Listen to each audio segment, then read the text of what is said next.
In this video, I'm going to go over the Warthog and some of its more complicated weapon modifications. Now, there really isn't any bad way to set up the Warthog for an overclock-free build. However, I will make some recommendations.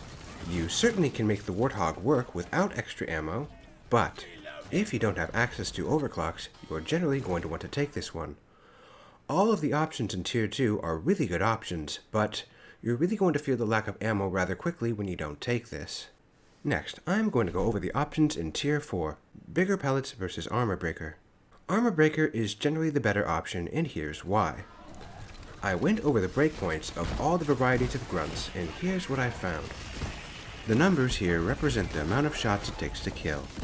B represents body shots, and W represents weak point shots. As you can see, when fighting all varieties of grunts, neither makes much difference in hitting breakpoints.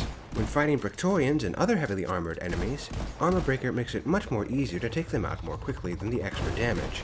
And the lack of extra damage doesn't significantly impact the breakpoints of other unarmored enemies.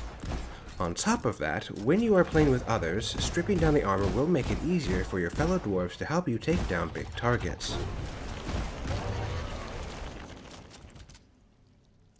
In Tier 5, we're going to go over the most interesting weapon modification for the Warthog, Turret Whip. This is how it works. When you shoot your turrets, they will shoot an exploding shot at whatever they are pointing at. This can be done every 4 seconds, and it will cost 5 turret ammo each time you do this.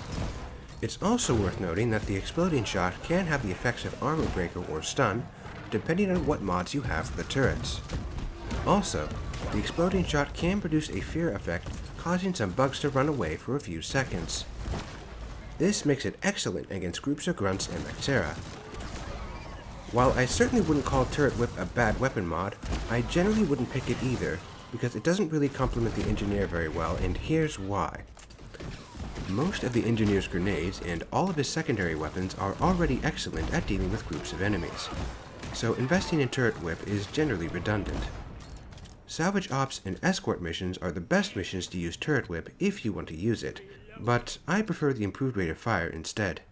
Thanks for watching, and if you have any questions or comments about the Warthog, please leave them in the comments section and I will answer them as best I can.